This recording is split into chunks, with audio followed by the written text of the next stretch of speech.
Hello and welcome everybody to the Ballers Across the Pond pre-Super Bowl edition. The big game is finally here, boys.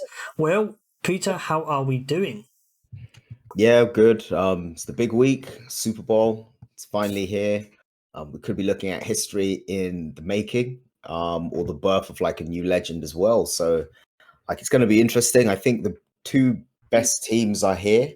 I think it was close, but it's going to be really interesting to sort of discuss how this thing ends up.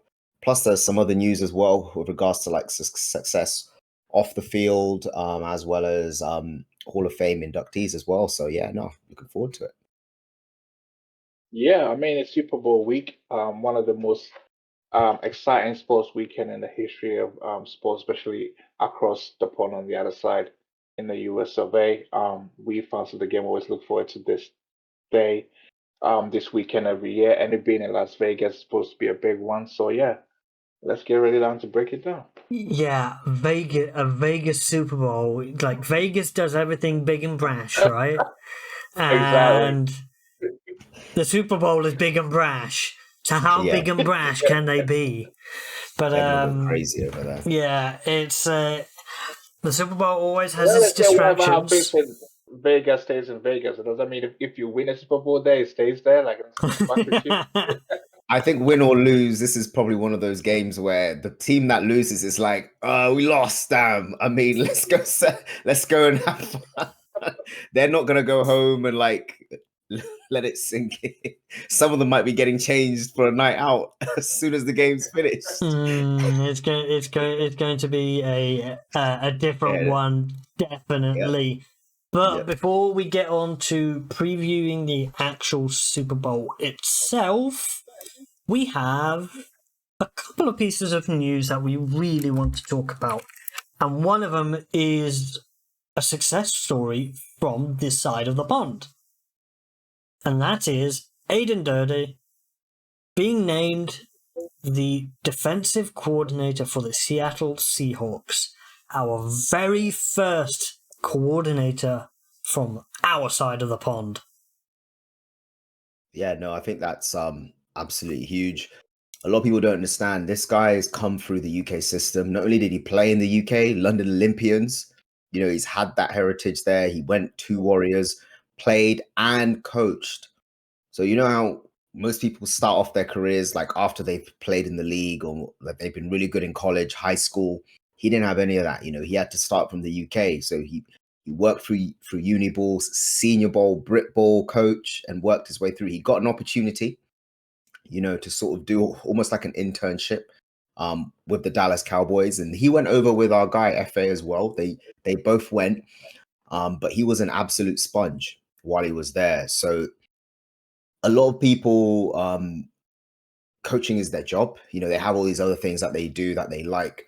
But for Aiden, it was everything. So I think that's why he's had so much success, because when he went over there were no distractions. He was there to coach. There wasn't like, I do this, but then I've also got this and this on the side. No. He was there to coach football. That was why he was in the States. And I think he dedicated every ounce of his energy and fiber into becoming the best coach he could be. And it's paid dividends. He's moved around. I think he's been at Dallas the majority of the time, right? Worked his way through there. So he started off at the Atlanta Falcons. Okay, yeah. Again, under Dan Quinn. Mm-hmm. He was quality control. And then he was outside linebackers coach. And then from 2021 onwards, he was the defensive line coach for the Cowboys. And now he's going to be a DC. Yeah. So you can see he is respected in terms of his football acumen. Yep. You don't get that job unless you know what you're doing. We saw it in Hard Knocks a few years ago. Yeah, you don't get that role unless you know what's happening X's and O wise. It's not just being a rah-rah guy being able to motivate. You need a full understanding of the game. And the fact that he started out in a country where football isn't like the first, second, it's not even the 10th sport, to be honest. I'm pretty sure you have like bowling and croquet above American football in the UK, but to be able to hold his own in those rooms, speaks a lot to like his skill set. And I think he's going to take this opportunity by the horns. He is going to give every ounce of his fiber to making sure the Seahawks defense as a unit is ready next season, 100%. You know, my only wish is that we had it in Hard Knocks, so that would be even better. You know, we'll be able to see more of him, you know, but I don't even think this is where his story ends. You know, No. if he stays aggressive, that defensive line plays well. I mean, you could be looking maybe in the next decade or so. He has the potential with hard work and success to become a head coach in the league. You know, and that would be a complete, like, that's literally the dream, like living the dream from playing at the London Olympians to be an NFL head coach. That's insane if you think about it. You know what I mean? That would be like, for example, let's take our wide receiver coach. What was his name? Steely. Yeah. Now imagine he finds his way onto the LA Rams as an offensive coordinator. Let that sink in. That's insane to think about it, you know, but it's that kind of like, that just goes to show like how much the work, level of the level of dedication, yeah, that he has put in. He's put in the work, and it's a meritocracy for him. Yep. He has earned it. Yep.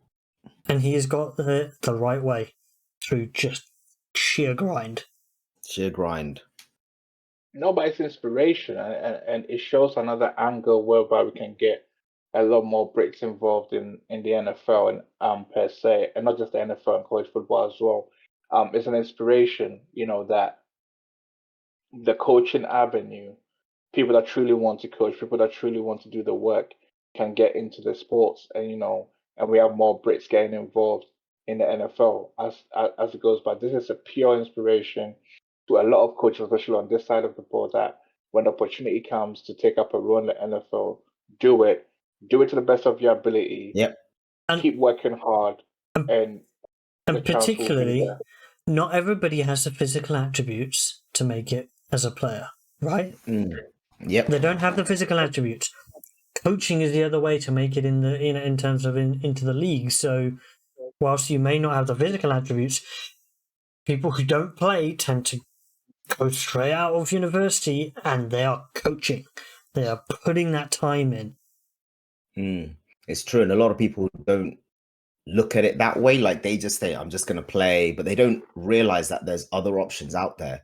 You know, the UK is always looking for like coaches to coach domestic level, and if you want, you could even go to Europe and coach. You can then take that skill set, maybe move to the States, start applying over there. Assistants are always needed. You don't have to be a positional group leader. You can start off as an assistant running back coach, work your way through. If you perform really well, you'll be promoted. You know, so it's a really good story, and I'm happy for him, and I think he's going to do wonders. He's opened like a lot of doors for a lot of people as well. So yeah, massive props to Aiden on getting that gigs. And a second piece of European NFL news, the NFL has announced that a new venue for 2025 is going to be the Santiago Bernabeu Stadium in Madrid. NFL Madrid is coming, and oh my word, I really want to get a ticket to that game, or just be there, or be there in some capacity, because that's going to be a different level of glitz and glamour as well, because Florentino Perez has a certain way in terms of like that stadium looks like a spaceship now with the renovations that they've done as well. So it's a covered stadium, so there's no worry about weather as well when it comes to this game. Yeah, no, it's exciting. I think the NFL is looking to like expand itself internationally, and it's really good. South America, even though it's not the main sport over there, I think baseball, boxing is a lot bigger overall, but they do love their American football. They're huge fans, you know, so I think it's probably going to sell out because anytime the league heads into a country that's never going to get that doesn't get the games there live at all, everyone will show up. celebrities, locals, everyone's going to be there. So it's going to be really interesting to see. And the thing is, pardon, sorry, in the Bayern Munich Stadium yet? They have already. They did it. So last year, the last season, they did Bayern Munich Stadium. This season was Frankfurt. Next year is Bayern Munich again, and then the year after is Frankfurt. They're alternating because effectively, particularly because Germany's it's so big, and because around Frankfurt they've got a lot of US Army bases as well. So there's that whole kind of. Because Germany is also another in terms of like NFL viewership. Huge. Obviously, UK and then Germany is also another huge. Germany is probably bigger than the UK in terms of American football. Yeah. It's American football. I think is the second sport, right? I mean, it's more popular than rugby over there. Like it's American football, then rugby. I don't think I've seen a lot of Germans playing rugby. But they did play. The German national champion, so the GFL championship. I remember, I think I was in Germany when it was being broadcast live on Eurosport. The fact that it's on a big broadcaster like Eurosport and it's their national competition, it's like having Britball on the BBC. Yeah. And those stadiums are like domestically, they are filled. It's not like they're like half full. The crowds are there. It's a big sport. I think a lot of players as well, like sort of like a late dream for me is to go play in Germany, in Europe somewhere. I actually plan on going back to the gridiron this year, sort of seeing how I am fitness wise. But yeah, GFL is huge. Are you sure you don't want to coach instead? I still need one more to sort of get back on the field, but we'll see. All right, let's move on to the NFL honors. And first of all, the Pro Football Hall of Fame inductees. And the headlines are, we have a first ballot Hall of Famer this year, Julius Peppers. Much deserved. Yeah, fully deserved. Julius Pep is one of my favorite NFL players of all time. He's one of the players that influenced me playing on the defensive side of the ball. And it goes to show, no matter what teams he played for, he was originally a Panther, went to the Bears, and then went to the Packers. And in each team, he made a huge impact. So, fully deserved. Hey, hats off to Julius Peppers. And what it really shows is, particularly when you're in the trenches, if you're great at your position, you're still going to be recognised. Like Joe Thomas. Recognised for it. Great at his position. Never did anything in terms of postseason play. But that isn't what defines a great player. That doesn't define what is a great at that position. And I kind of like that in the sense of, because you can't really affect where you go to, generally, especially when you're in the trenches. It's true. You get picked where you get picked, and then contracts, they tend to keep the lineman, generally, if you're a good player. You don't tend to bounce around. Yeah, no, it's actually harder to find in interior linemen, both offensive and defensive. So when teams get their guy, they usually try and hold on to him for as long as possible. I think a lot of what's happening is the players are also having their say here, because this isn't really something a journalist might be able to see on the screen. But I think coaches and players are saying, yeah, Julius Peppers, he's a nightmare to defend. And I think that's sort of echoed on for like several eras, because he played a very long time. We're talking like just under like 2 decades, I believe. Yeah, just under 2 decades. Just under 2 decades. So a lot of coaches and a lot of players have had to deal with him, defend him, and they've all said the same thing. It's that same statement. Man, he's a nightmare. So that sort of, I think that helped out a lot. Yeah, because he's the only NFL player in NFL history with over 100 sacks and 10 interceptions in his career as a defensive lineman. Mm. Which, One of the when you best. think about it, it's an insane stat. Another defensive lineman who managed to get in, it puts a big Oh, here we smile go. on my face. Yeah, Mr. Spin Move himself, the tornado. Yeah. Dwight Freeney, fully deserved as far as I'm concerned. Yes, Absolutely. Yep. there is a little bit of bias in me because obviously he played the majority of his Hey, career at my you're allowed team. to have it. But the thing is, he revolutionized like. If you say the name Dwight Freeney, you automatically say spin move, Yep. right? Yep. He So basically made the he spin did move his something own. revolutionary within his position.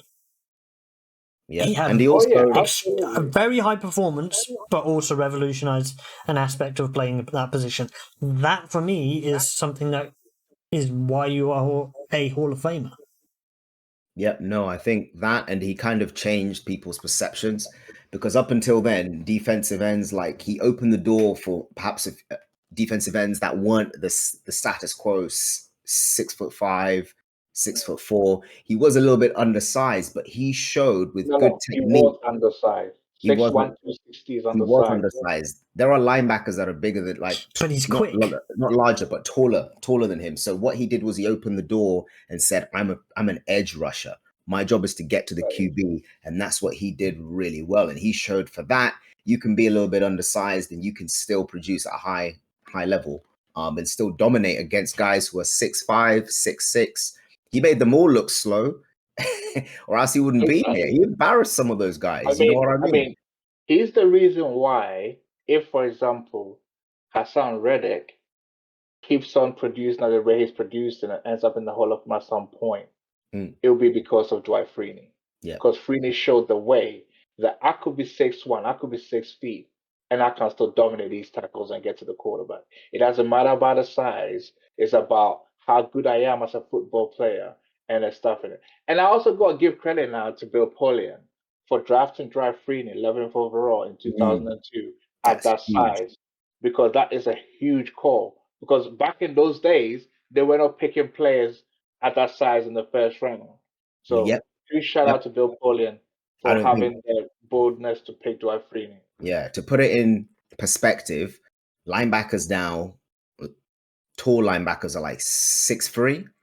Mhm. Taking him would be the equivalent of drafting a 5'9" linebacker. Yep.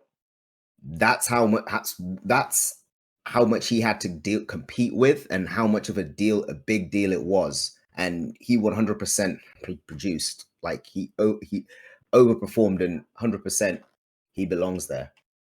And rounding out the defensive players in terms of the what we consider modern time, Patrick Willis, in his 5th year of eligibility, finally made it in. Yep, I think that's well Long earned. overdue. Long overdue Yep, because Patrick Willis defined modern day linebacking. yep. But he retired too early, and I think that's what made him get into the Hall of Mm, Fame too long. yep. Because he retired at his prime. When he retired, he was still a top linebacker. Yeah, I think it And he was his chose to like walk early away. 30s, like literally like just turned early 30s, like right that was talking 31 or so. Yeah, it was around 30 or 31, and he just walked 31. away, and he was still in his prime. He People are still had a still, good 3, 4, 5 seasons in him. yeah, as an all pro. But yeah, I agree with what you said there, Pete. He is the blueprint for the modern linebacker. You know, in a time where you had guys like Ray Lewis, who are uh, Brian Urlacher, great leaders, amazing players. They're both in the Hall of Fame. Patrick Willis introduced everyone to perhaps the more lean, speed-based linebacker that would rely on his athleticism. I think back then it was him and Navarro Bowman. Those guys were a tandem for that 49ers So linebacking core, and they were the anchor of that team. Also, one when of the we reasons why they're in the Super Bowl. Remember, Hall of Famer on each team. They had when him. Yeah, you we said it. when we look at have a quick look at next year's eligible people, we will revisit that point about linebackers. All Yeah. right. Mhm. Luke. Offensive players, Andre Johnson. broken the wide receiver backlog. Oh, okay. Yeah. He jumped ahead. But I'm happy because I think we had this conversation like he jumped ahead already. Yeah. They just couldn't. They could not allow two Colts. No. Actually, no. He played for the Colts, so therefore he is a Colt. He's technically a Colt. He's technically a Colt. Yeah, so but we all know it was a Texans part that got him in there. He's a Texas It was the Texans that got him in there. But here's the thing, though. I think it was time. All 32 NFL teams have had a Hall of Famer except the Houston Texans. So him being the first Houston Texans to go in is fully deserved. And it was time the Texans. So yeah, he was going to be the first, and we know who's going to be number 2.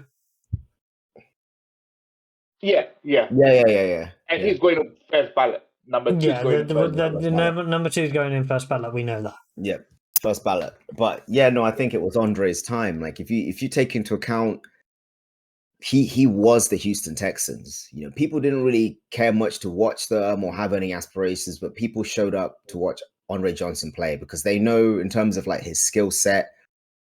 I mean, just like how Dwight Freeney, like there was a time Andre was like their whole offense. Andre was their whole offense. Not just that, but he was, I think, one of the first of the real big body wide receivers. Because you have guys that were tall, but they were like lean and wiry. Let me put it this way: Andre Johnson was the sole competitor to the Colts in that division. Dragging the Texans on his back. Right, he was that level. That shows how good he was. Yeah. And then we get to Devin Hester. Hey, completely and utterly revolutionized kick returning. You are ridiculous. Yep, he deserves to be in there. He had to get in there, and I hope Devin, please. I hope he calls that announcer to introduce him to the Hall of Fame. I would love him to say, now introducing the most ridiculous NFL Hall of Famer in NFL history. Yep. Devin Hester, you are ridiculous. Yep. One of the greatest calls in NFL history, by the way. He changed the whole punt return, kickoff return. He single-handedly raised the salary of special teams coordinators because if you didn't know what you were doing, he would score. And it's insane when teams are telling you, nah, don't kick to him. He's going to score. Kick it out of bounds. And he actually does it. If he catches the ball, there is a very high chance he would. I think his rookie season as well as a returner was immense. I think that's mind-boggling. You know how there's always things you're like, I might see that in my lifetime. I don't think I will. I'm not sure I won't see anyone near Devin Hester again. To the Super Bowl in his rookie year. Yep. Because they weren't going to get the Super Bowl without Devin Hester. Yep. He put up and then he scored in the Super Bowl. He returned the opening kick. I remember. I know who he scored against. Luckily, that was the only good thing that they did all game.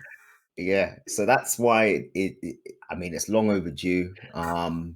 He's 100% deserving. Now, here's the thing: there's such a massive gap because I heard what was his name, Pac-Man Jones. I think it was back in the I Am Athlete days. He kind of made a little campaign to say that he might be better, but that's because his total yardage from special teams play was more per return. Right. But Pac-Man, listen, Devin Hester is that just means the punt had a bigger punt on them, right? Exactly. Listen. But no. I'm not gonna. Pac-Man was a good returner, top 5 all time. But the thing is, Hester was the trailblazer, right? And therefore, trailblazers are the ones that deserve to get in. All right, and the 2 other inductees were Steve McMichael, a defensive tackle, and Randy Gradishaw, the linebacker. Snubs from the finalists: Antonio Gates. Yeah. Torrey Holt. Reggie Wayne. A long time. Yeah, that's one of the guys Andre leapfrogged over. Yeah. Which And Tories receiver are is going to waiting come in longer. next? It's I not mean, they about got waiting messed longer. it up. They've been messing. They've messed it up next now. year, So it's next year is well, it depends. Is it a Tory or Reggie? The way I One of see it, them will get in, you'd expect, right? one of them Tory will get Reggie. in.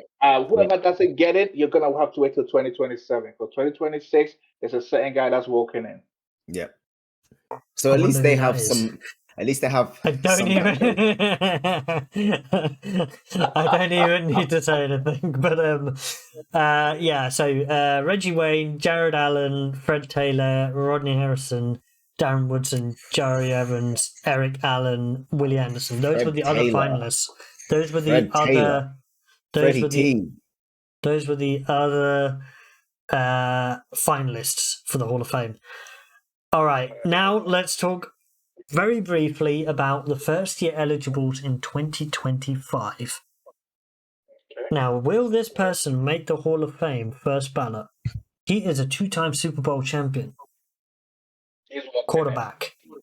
He's walking in. First ballot. Eli Manning.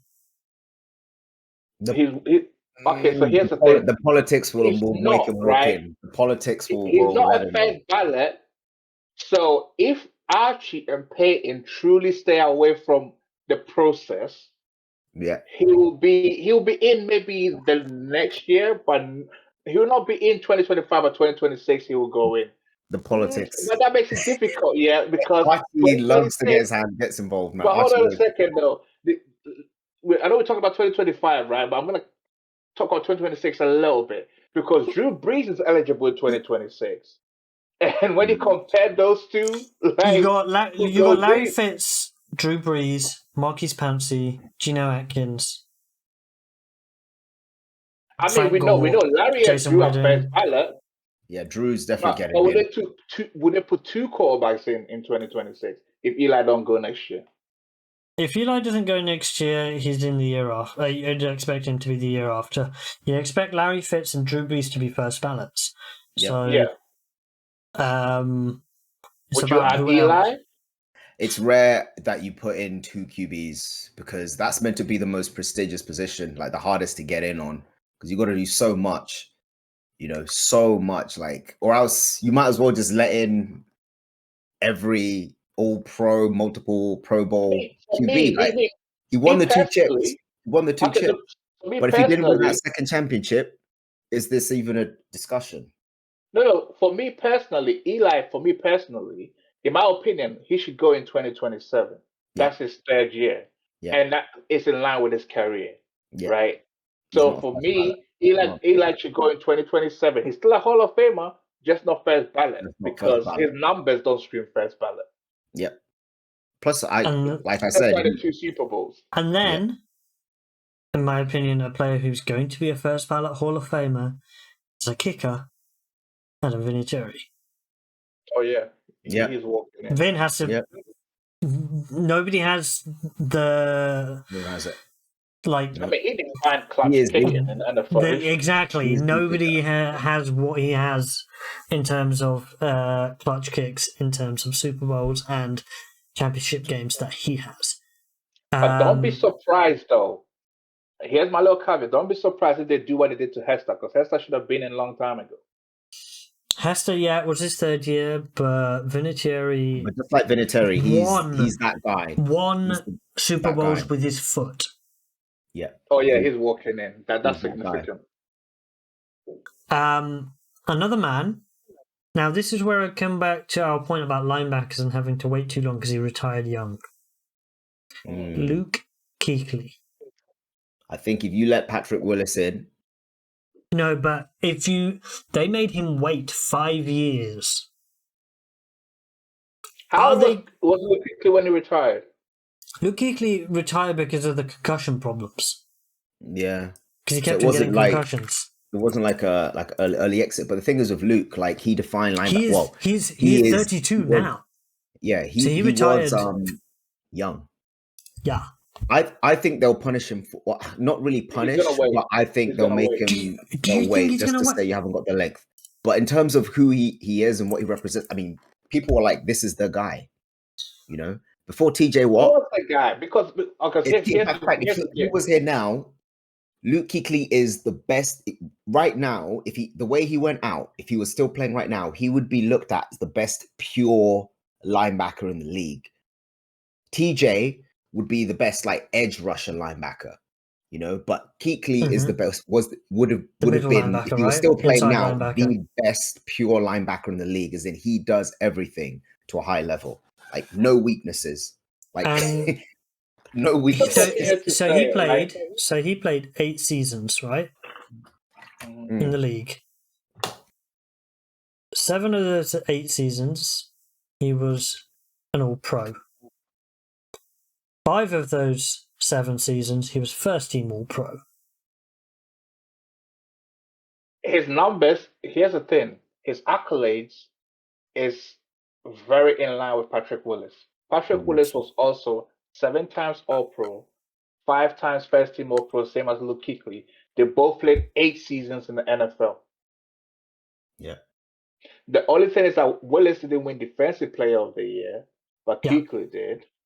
And they both won Defensive Rookies of the Year. That's the thing. Yeah, I mean he's highly respected. Luke Kuechly had massive respect. Has massive respect and everything. Their careers are very similar. But then here's the thing though: how do you answer not putting Willis in as first ballot, but Kuechly, although their careers are so similar, and they both make similar impacts for their team? That's an interesting one. And he's so young. It's not like you're taking away, because most people want to get into the league like in their 40s. They want to get into the Hall of Fame in their 40s and 50s. He's going to get in before he's 40. He'll get in before he's 40. Do you know what I think about this? What was it? Luke Kuechly was the Panthers defense in terms of he was the linchpin of that Panthers team. Yeah. Right, in terms of the defensive side of the ball. Yeah. Patrick Willis was incredible for the 49ers,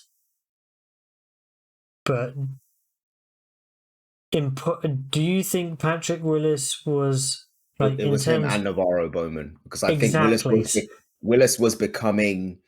They were becoming that monster of a defense, and those were the 2 generals on the inside. But Kuechly kind of did it all by himself. Not all by himself, but you know what I mean by that. But he was a captain day one. He came in and he was already a captain. Yeah, but you all need to understand something here. I know it's a team sport and all that, but I'm just talking about it's not that within the team. Okay, so in terms of this comparison, we also need to have a look at. Yes, Willis had Navarro Bowman next to him but that is a defense that he was playing in. It's a 3-4 defense. You gotta have 4-3 and 3-4, 2 different things, right? Yeah. How do we know if they played a 4-3, Willis wouldn't have replicated what Kuechly did in the 4-3 when you're by yourself? Exactly. That's the thing. You can only play the scheme that you are in. I don't think he'll get in, but only because I think they kind of know. Let's be real. He's not even going to be 40 when he gets a yellow jacket. If he's this young now, most people he's younger than us. Yeah, he's 99 people unborn. Yeah, so he's gonna get in before his 40s, and that's hardly anything bad. I think he will wait, but maybe they might let him wait maybe 3 years, and then they put him in after. Yeah, the thing is, if you think about linebackers, the reason why I say this is you look at 2026. I mean, if he waits, he could wait 1 year. But the thing is, if you start getting to 2027 and 27, you've got Adrian Peterson. How many? You've got Rob Gronkowski. Those guys are going to get in straight away. If you look at it from a position standpoint as well, how many linebackers? Literally, after Kuechly, since Ray and Kuechly, can you name linebackers off the top of your head that have long enough? Right, that have long enough of a career that level. Think about it. I can't name a linebacker that's recently retired. What was his name? The old ancient dude. Former Commanders, Washington. But he played such a long time. I can't remember his name. Yeah, that's the only guy I can think of right now. I can't think of any other backers. And that's why Yeah, he's still playing, but outside of that, how many linebackers, how many linebackers this decade gone, 2010 and onward, can you think off the top of your head that are like bang, Hall of Famers? Kuechly is unfortunately had the concussions, right? Yeah. Because if he had played long, even if he had played up to 10 seasons, he would have gotten a first ballot. Because Ray Lewis, part of first ballot is a longevity factor to give you the first ballot. If we look at Calvin Johnson, I'm just checking how many years, because he retired a bit early, but I think he played 10 seasons for sure. He must have played about 10 by the time he retired. So 1, 2, 3, No, he 4, played 5, 8, 6, 7, 8, 9. 9. He played 9 seasons. But here's the thing: Calvin Johnson got in first ballot because he had an NFL record, the most receiving yards a single season. That sort of like count towards his legacy. So he was able to get in on the first ballot kind of like basis. So longevity is a huge factor when it comes to like, the first ballot thing. All right. So the way I see it, Kuechly will wait a little bit, but it won't be a long of a wait. It might not be any wait at all. We could be completely and utterly wrong as well. And then Marshall Yanda as well, a big guy up front. He'll get in. Potentially, it might not be first ballot, but we expect probably him to get in as well. All right. Other awards.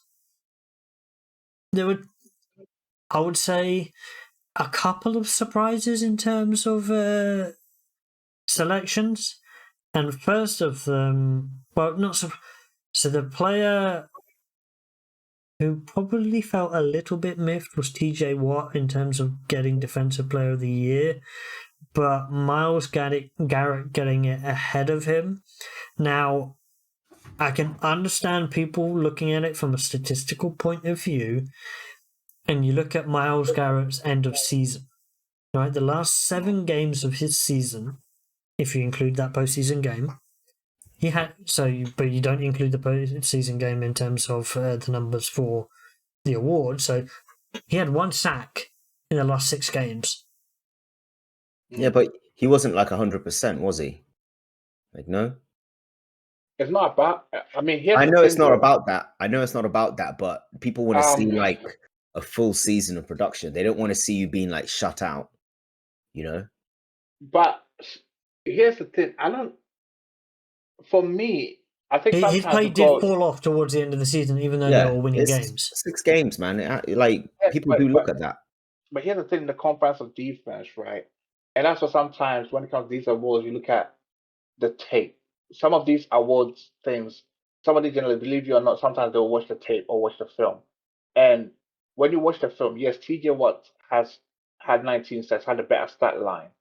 But I think Myles Garrett is equally a deserved winner for the Defensive Player of the Year because he dragged his team to that playoffs and exactly towards the end of the season.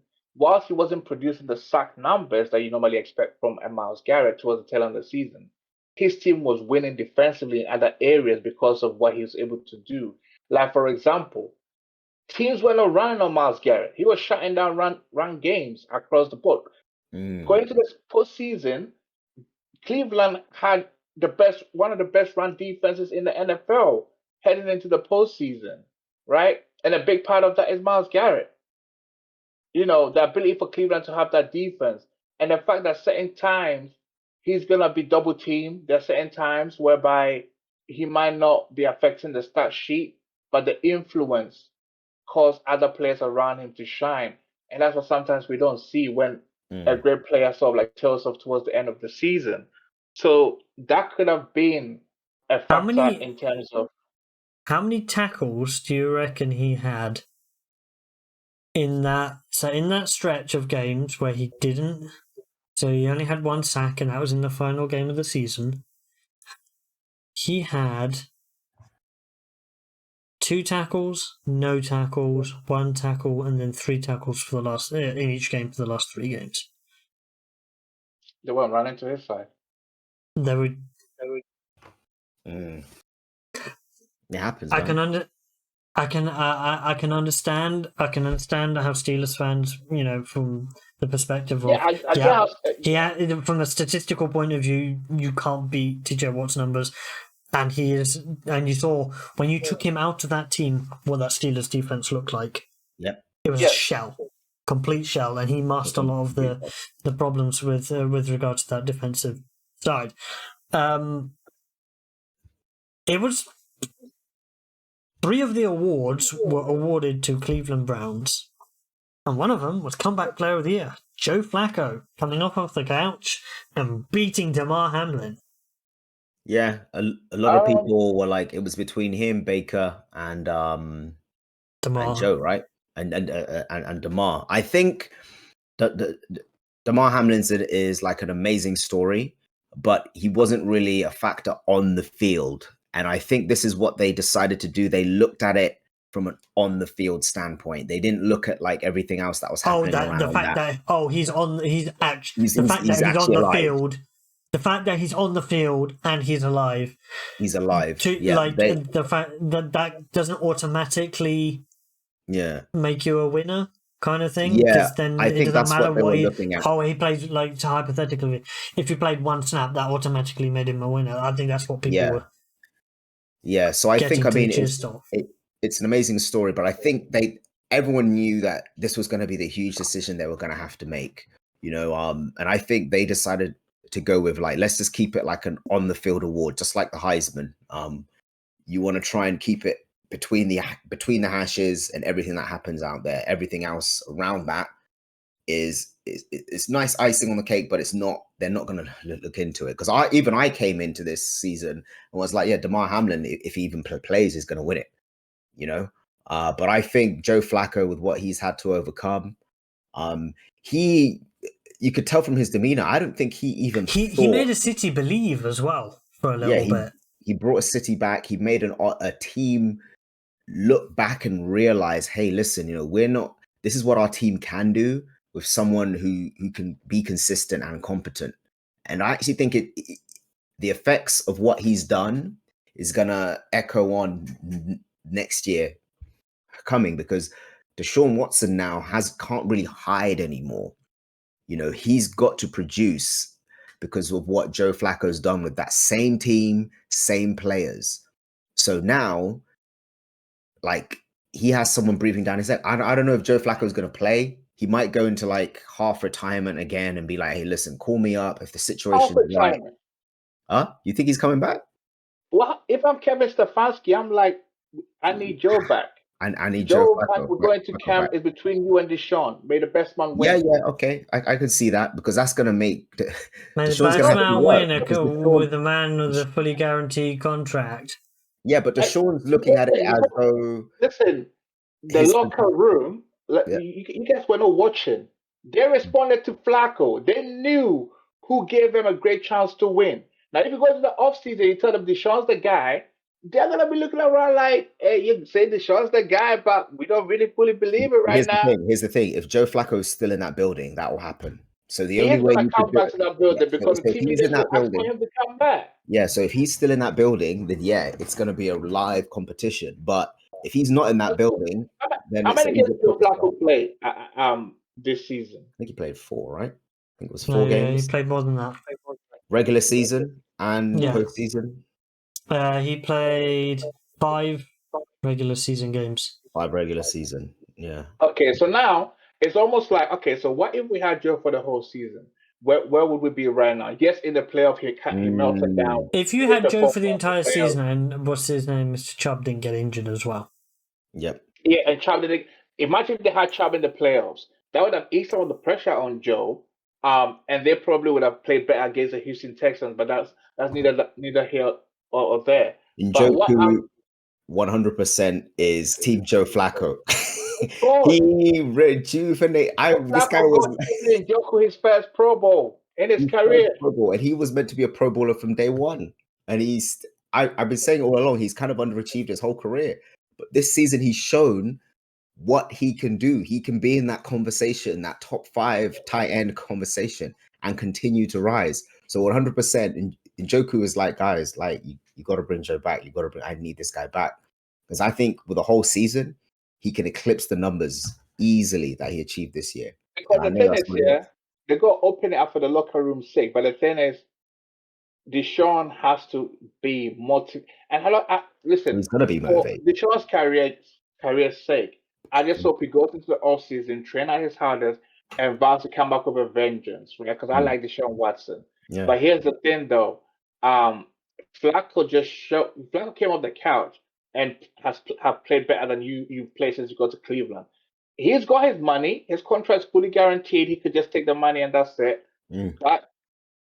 But I think Deshaun needs to come back motivated. He has to, just purely based on the fact that the peers that you entered the league with is so far really outshining you. Lamar, my homeboy, they've taken leaps ahead. Even Allen as well, and he's in that group, if so to speak. Yeah, and Deshaun used to be sort of right there, 1 and 2. He used to be right there. So I think this is going to light a fire underneath him because he can't really sit back anymore. Because you know when it's like, yeah, but they're not really going to sub me out for someone else. Like they're not going to sub me out for this guy. No. They will absolutely do it. My home is right. Yeah, but they'll absolutely do that though now. The team's not going to have an issue saying, all right, you were sitting you this game, Deshaun, like Joe Flacco the rest of the way. Like they've got no issue doing that now. So moving on, Coach of the Year. This was a surprise, I think, for me. Stefanski beating out D'Amico Ryans. Now, in my opinion, D'Amico Ryans should have won it. Because he took a Texans team from being that level of bad to winning a playoff game in 1 year. But he had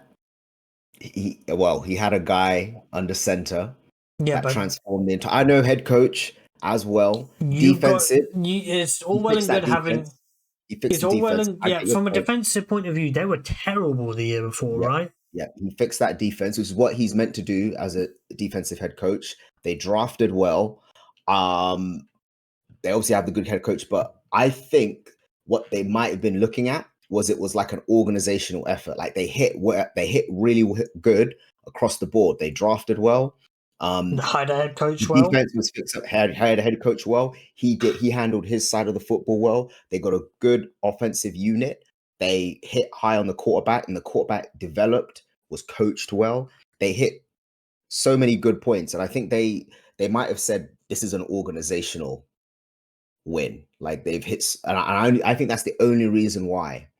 And I think Stefanski, they gave it to him, I think, because he had to work through so much chaos. You know, what losing primary running back, losing basically your quarterback as well, QB. So, and you're still getting to the playoffs. So I think that might have perhaps tilted the scales in his way, only because he had to navigate through all of that. Like D'Amico, I think it was neck and neck, and it was close. But I think they viewed the Texans as like an organizational win because they hit really high, they hit really good on so many different areas, and that's the only way you can turn around a team like that, to be that bad and then to be in the playoffs, win a playoff game, right, and get to the next stage and then lose. Or no, did they lose the playoff game? They lost the one they had, right? Well, they lost against but to actually to go from being that bad to that relevant, like they are it's not even like a rebuild kind of year. They're kind of like, because they hit on the QB, all they've got to do now is just continue to build. Like their window is officially open now. It's in been my humbly open already. biased opinion, no. It's getting more and more competitive now. Getting back to seriousness, there were some awards that weren't surprises, and MVP being Lamar Jackson, not a surprise to anybody. 2-time MVP, but he's not a 2-time unanimous MVP because one voter decided to vote, and it's the analytics guy. It's the guy who bases votes on analytics. Was it Aaron Schatz? I bet it's the same guy. But it's same guy. Same guy's last time. No, last time it was unanimous. Last time he was unanimous. So I thought it was unanimous, yeah.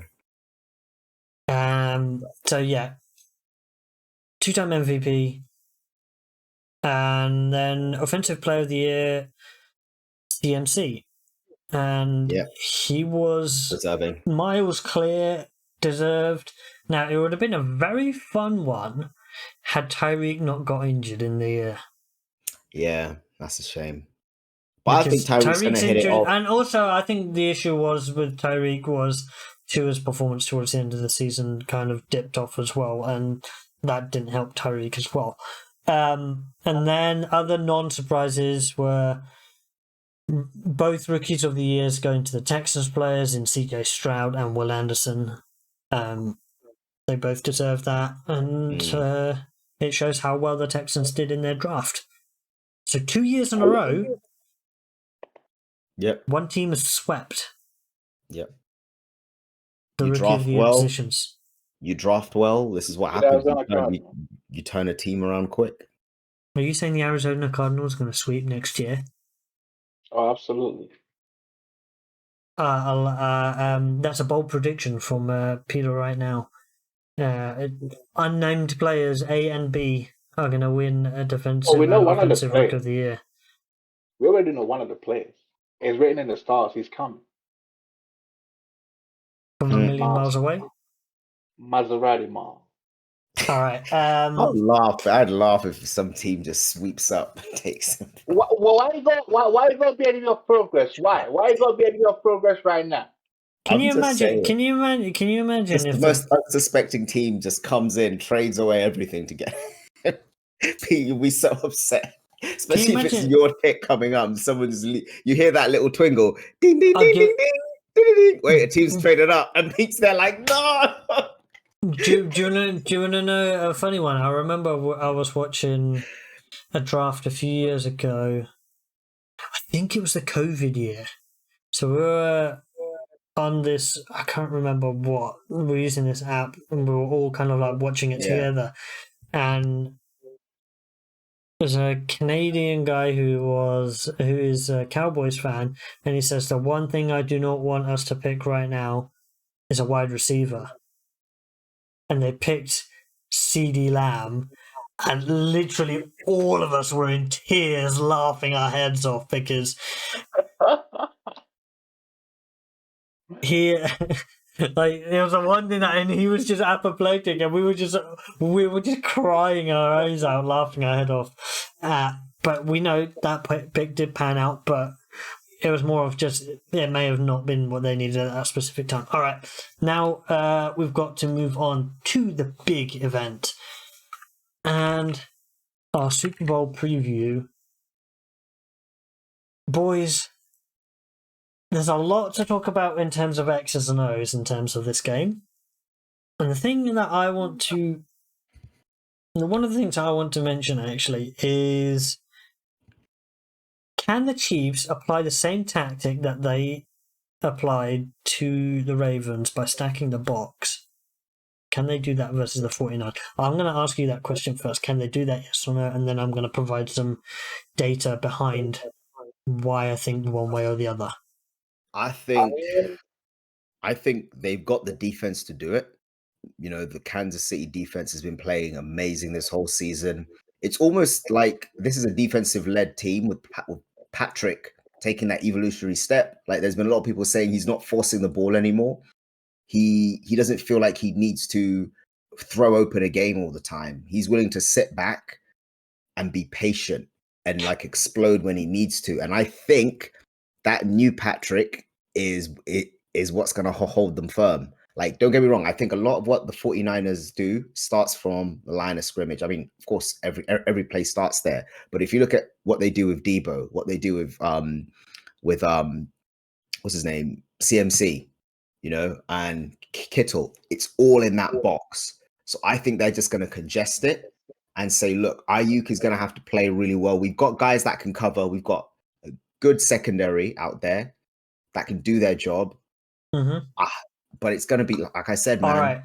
And they're going to put it on Purdy, man. Peter, before I give the stats, Peter, your viewpoint on this?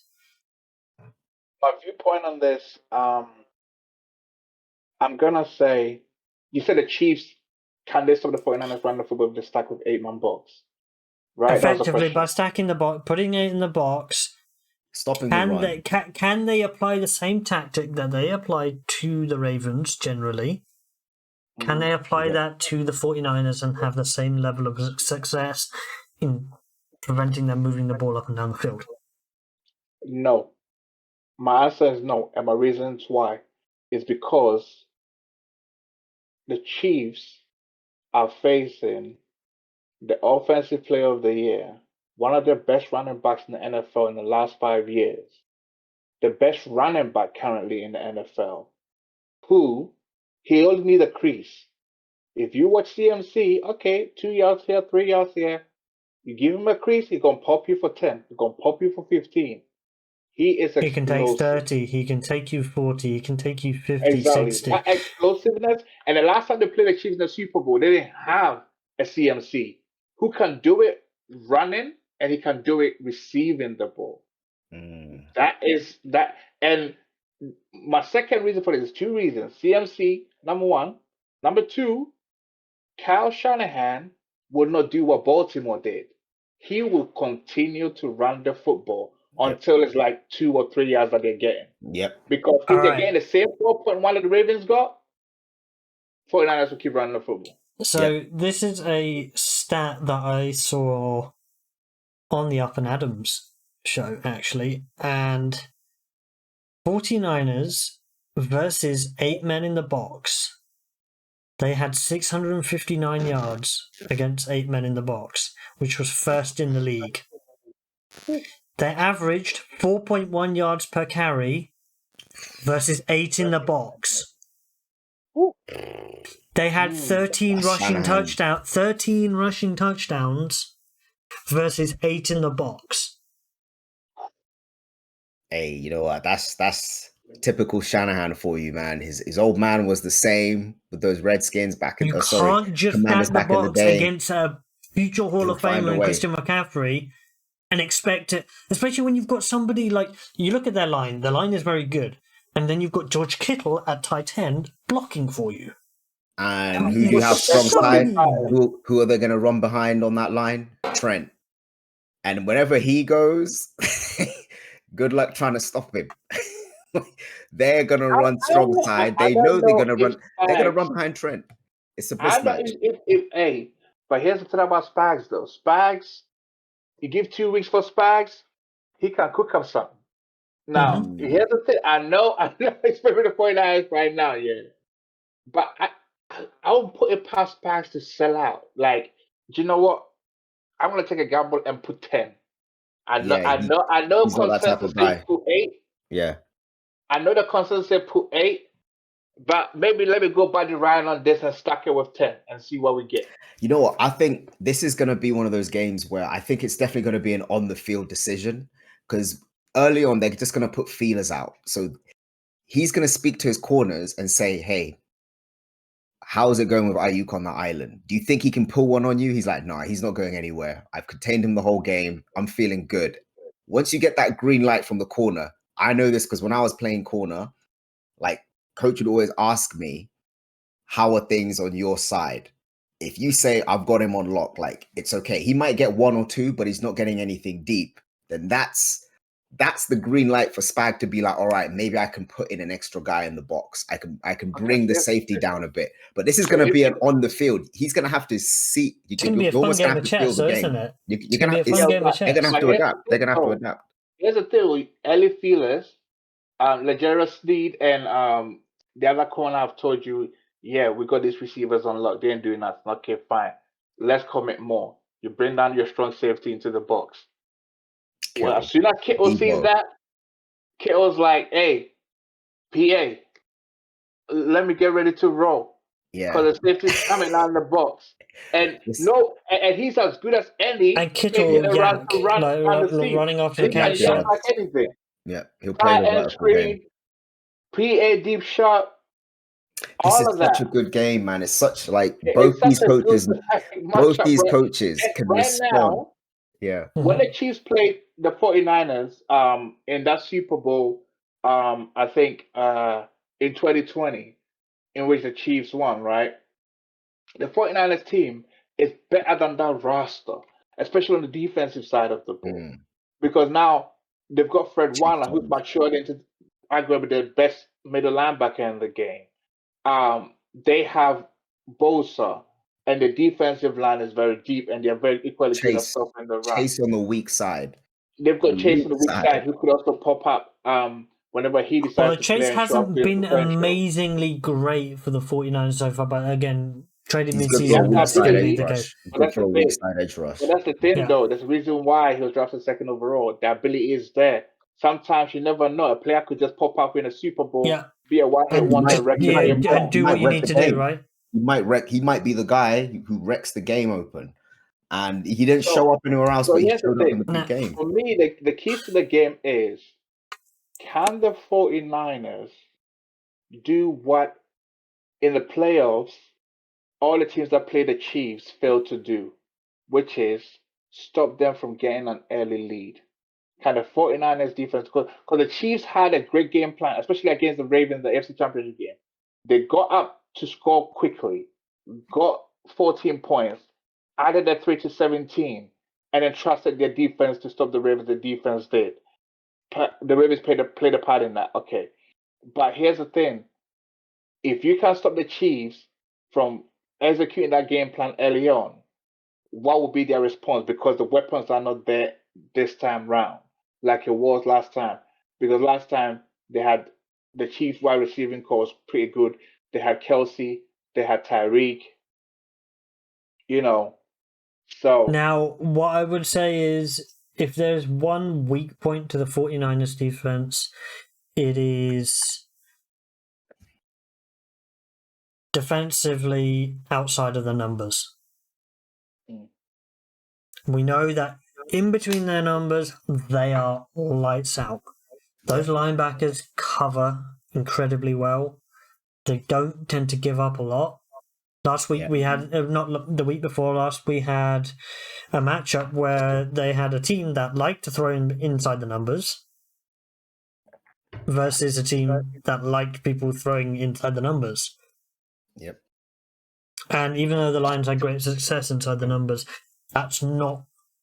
I think that was more a testament as to how pinpoint they had to throw the ball inside the numbers, but not all the time it stuck. The way to beat the 49ers generally is to throw outside. So we're going to have to see those outside guys get some catches. We're gonna see if the Chiefs receiving unit that they have can show up. I don't think it's going to come down to them. I think Mahomes understands what. I think he's done a really good job this season of, despite all the drops they've had, of still being confident and still throwing the balls.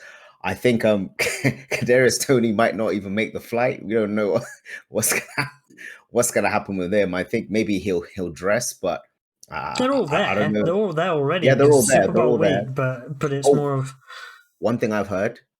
Eric Bieniemy's been in the building. So he went through the install of a play prior to the AFC Championship game. Yep. And he's also been in the building and apparently the boys in there had a bit of chills, like they're all like getting excited. Like, they kind of they're like, this feels it feels weird, but feels nice because who's that guy? Matt Nagy's the OC, but I think Eric Bieniemy is there. He's the OC name because we all know Andy's the OC. See, it's that same rhetoric that Eric Bieniemy didn't even get. Do you know what I would say, Peter? Andy's not gonna let you call the plays. He calls plays everywhere he goes. Now, what I would say is that going through the installs, going through the details, that is what the OC does. Yeah, that is true.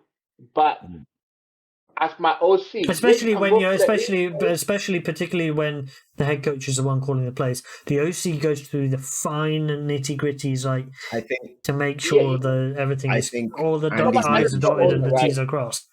You can go through all of that, but I need to be assured that in the game, yes, you've installed it, but you're gonna call the right plays. Yeah, if I'm going to hire you as a head coach. And I to think me, that's the only why. best shot of being a head coach is going back to Kansas City. Andy Reid retires, and maybe they give him the job. That's the Andy, best shot.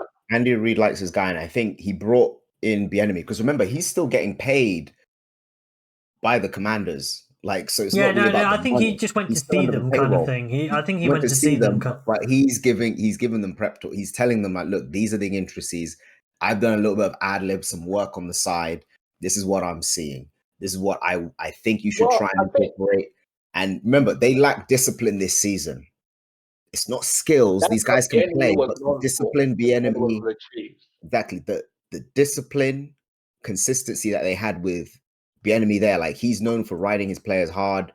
Mental errors are like not going to happen. He makes sure of that, and I think that's what they've been missing. And I think Andy Reid is not going to allow errors on his side of the ball to cost this organization, his players, and his team a Super Bowl. So I think that's why they brought Eric in. Now, that being said, maybe this is a bit of more like sort of like a joking tone, but we're going to see if Shanahan, because 49ers might get to a lead early, but we all know how Shanahan is with blowing leads, especially when you have Pat Mahomes. I can see the 49ers getting to a lead early, and then the same nightmare happens.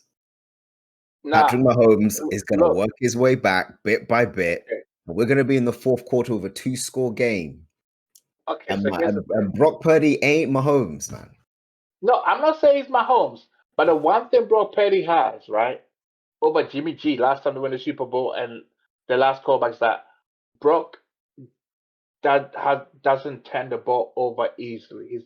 He's good at taking care of the football. Yeah, which is one of the he had some moments this season where he didn't, and at least for his sake, I hope he doesn't have that kind of game. He can't have the level of bad that he had last game in that first half against the Chiefs, because then the Chiefs will tear them apart. Yeah. No, he can't. He can't. He needs to be good. He needs to be either he needs to be good for both halves, or he needs to be as good as Mahomes is in the first half. Because if he's as good, if they're both bad, then there's no net effect, really. There's no net, yeah. Yeah, the big thing that he has going for him is that he has a very elite run game, and that's gonna be very, very helpful for him in the Super Bowl. The run game showing up early. If it shows up early, it helps his confidence. It helps him play better because the 49ers predicate their offense heavily off the run game. Do you think? Okay. Sorry, I was gonna say, do you think Carl is perhaps gonna be a bit tentative here? Because he's in that same situation. Yeah, but he's in that same situation again. He cannot be tentative. He trusts Purdy, but is he really gonna say, "Look, Purdy, I'm gonna let you let your hands go early"? It's not about letting your hands go early. It's more about I'm gonna be willing to let you get the ball down the field, maybe push a bit too early. You know what I mean? Just to make sure the 49ers, make sure the Kansas defense is playing you honest. Because if they sense any kind of hesitation from your offensive coordinator, from your play calling, they're going to be like, man, they don't have faith in their QB. They're not taking any shots. They're not trying to push the ball 40 yards down. You don't need to take shots. I know you don't need to. But if they have success early and are able to, CMC is going to get yards. All right? But if things don't go to plan early, he's not popping off. I reckon CMC is going to run for maybe 80 plus this game. All right, that's what I think personally. But if he doesn't if he doesn't hit that 70-yard mark and you're in the third quarter and he still hasn't gone over 50, are you going to be like, okay, we've got to start sort of moving the ball, or do you still stick with it? Yeah, but when you Carl doesn't like people making mistakes, especially in the Super Bowl. So here's the thing. When you've got someone like CMC, I don't need to push the ball down the field. I could call it very well schemed up. What you call it? Screen pass, dump off. CMC could take 80 yards to jumpstart the offense. Listen, they've got two of them though. You forget Debo. If they need to break the game, they just put Debo in the backfield, and Debo's just. But the fun thing is, they put Debo in the backfield and they put CMC where Debo would normally. No, exactly. where Debo normally line up. And then you're thinking, sometimes they can even put both of them in the backfield, and now you're thinking, and they do motion stuff, and you're thinking, who's going to get the ball in this snap? And that becomes a factor. So this game is set up, and to me, 49ers are a huge favorite. The Chiefs You think they're always a have a huge chance. favorite in this one? I mean, I give it a favorite based on the team and the roster and the players that they have on as a their team. offensive side of the football. And this is a redemption game for Kyle Shanahan, the way I look at it. You cannot do what you did when you were the OC for Atlanta all those years ago. You can't let history repeat itself. Because if you lose the Super Bowl, you'll be known as Kyle the loser and Mike the winner. It means that your dad won and you just keep losing. And you need to right it wrong because you close can't out the game. you can't lose this because then it becomes a case. Listen, your dad was great, Hall of Fame NFL coach. You're off the tree. You need to win this game for yourself and for your dad, and also to prove that you can be a Super Bowl winning coach. He's This so is the close. opportunity. And the thing is, and he happens to be coming up against one of the greatest coaches. Exactly. It will be a landmark victory the 49ers were to win because you're winning your Super Bowl against a Hall of Fame coach. All right. Hall of Fame coach, now, Hall of Fame future Hall of Fame QB. You talked about running game on the 49ers side of the ball. We saw the 49ers get run on last week, generally. Could the Chiefs do that this weekend? They could, with Mr. Try. Angry at the ground runs. Pacheco. Yeah, he's angry at the runs, but he ain't got the speed that Jameson has. That's the thing. Jameer. Pacheco can go. Yeah, and Jameer. Pacheco can go. But even if Pacheco breaks a long run, he's gonna get caught because I don't think he has that explosive speed that Jameer and Jameson had. He's got good burst, but he hasn't got long speed. So once he's past the linebackers, they can track him down, especially with Warner and those guys. I'm pretty sure Warner's faster. Warner's going to catch him. Warner's going to track him down. So Fred Warner's getting him. What Pacheco can do is to keep the chain moving. And the Chiefs, one of the things that I haven't mentioned that I won't be surprised if they do is the long drives. Because Patrick Mahomes has mastered the ability to keep the chains moving. 5-yard pass, 8-yard pass, 7-yard pass. Like just eat the clock and keep it going to get to the end zone and get a touchdown off a run off a simple pass. So that is kind of what the Chiefs' offense is right now. They haven't got the explosive plays that they usually do have. I mean, and that's the thing. I mean, Rashid Rice could make plays here and there, but they don't have the weapons that they had a couple of years ago, like when they had Tyreek. Then Tyreek could just break the game open. They don't have that. Kelsey will always make the possession catches. Kelsey will always be a problem in the red zone if they're to get there, and he'll always be a matchup problem. But here's the thing: the 49ers got to be careful that the drives, if you're facing the 3rd and 4, you get them off the field. You don't let them keep converting 3rd downs because then your defense starts getting tired and that plays into their hands. So it's going to be a very interesting matchup. Both teams have advantages and disadvantages. But right now, on paper, the team with the most sort of like well-rounded roster and weapons that should probably win this Super Bowl, and as much as I hate it as a division rival, should be the 49ers. My heart wants Pat Mahomes to win, but my brain is obviously my brain is saying the Chiefs are going to win this. Oh, I'd love that. No, and I want the 49ers to win it. Okay. Here's the thing. I want, for me, I want someone like CMC winning and George Kittle winning a chip and Debo. I want that offensive piece. Yeah, I want them to get it at some point. Those guys to get a chip. I want them to get it at some point. But it's more of I just see Mahomes pulling something out of the bag and when he needs to make a play, something happens. Like he was falling over last week, and he managed to throw that lollipop pass to Kelsey, and Kelsey just happens to be there. Like he knows it's there, and he just finds a way to make a play. Yeah, and I think that's going to be like the MO of the game. Like they're going to be behind the line sometimes, maybe falling behind, but he he does enough. Like if they could stay within 2 scores of the 49ers, this game is going to go right down to the wire. Because when it comes to fourth quarter, here's the thing: when Pat needs to take risks, he will take them and he will deliver. That's what's scary about it. It's not like, when, if it's, for example, Baker Mayfield, he'd be like, I've got to take a risk. He might miss his guy. It might be an interception.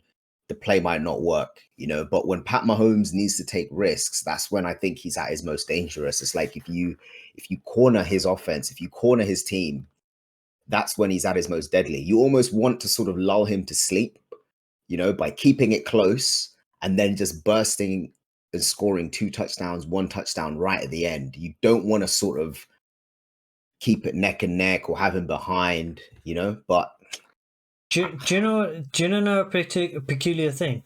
The turnover differential between these two teams. Mm-hmm. Kansas was 28th in the league. Mm-hmm. San Francisco was 5th. Now, a team that was 28th in the league, but was 2nd in the league in terms of points allowed per game.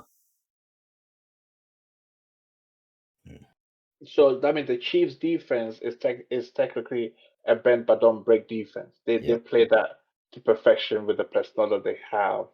And 49ers have the tendency that if they get turnover, they like to take it to the half. Now, Shavarius Ward has had a fantastic and sensational year for the 49ers. And he played against the 49ers in the Super Bowl. Now he's playing for the 49ers in the Super Bowl. Exactly. So he's definitely an X factor. He's looking to get one over the Chiefs because he believed they should have extended him and kept him over there. So he has a little bit of a bone to pick. And it would be sensational for him, though, to win one of the Chiefs and come back and beat them to win another one, which makes you the ultimate factor. You are the reason why both teams won a Super Bowl. It would be an interesting storyline. Such a good Super Bowl. One of the better ones. You know what I mean? This is exciting. So, on the injury front, at the moment, Joe Thuney chances are slim with a pectoral injury. That's a big factor. I don't think he's playing. But what we saw was that offensive line still played very well without him. They did. Against Ravens defense that was mean as can be. So, all right. For this Super Bowl, predictions? Like I Kansas said, City. I think I'm gonna go first. Kansas City Chiefs. I think Chiefs are winning. 3-time Super Bowl champ. Let's get it. I can't make it a sweep. Make Brady sweat. It pains me, as much as it hurts me. Shout out to John Lynch and Kyle and especially John Lynch, for putting together a great. Well, at least we know somebody's going to be right. From when he became the GM, so I gotta give him a shout out. He really built this thing up. And they're now in their second Super Bowl in a number of years, and they have a chance to win one. I can't join you guys to go on the sweep. I'm gonna go with the 49ers, simply because I just believe that this is kind of like finally the moment for Cal. I think he's matured as a coach, and and if he does one thing and one thing only, which he failed to do when he was the OC with the Falcons, if you get up and you are 28-10, just run the football. Just run the football. Are you saying they should play to not lose? RTB. RTDB. RTDB. Yeah, RTDB. You see, a couple of years ago, listen, I was pulling for the Falcons at the time, and I just kept saying, and the analytics also said, if you just run the football every single time, I know. One of my closest friends was at that game. He was at that Super Bowl. Unfortunately, I didn't know him at the time, but he was celebrating, and I was on the way back with our good friend Hasbo, and I was just shaking my head in anger and saying, "I knew this was coming. I knew, like, after the first touchdown, I was like, this game is done." But generally, it's going to be a great game. We look forward to breaking it down next week, and our predictions are in. But the thing that I like is we got down to the X's and O's as well, because we are football nerds at heart. Absolutely. I'm just looking forward to the defensive battle, especially on the Can you Chiefs imagine side. And they, over-under is, 47.5? So it's expected to be a reasonable scoring game, but not high scoring. yeah, And the 49ers are 2-point favourites, so it's neither here nor there, because it's less than a field goal in it, as far as they're concerned.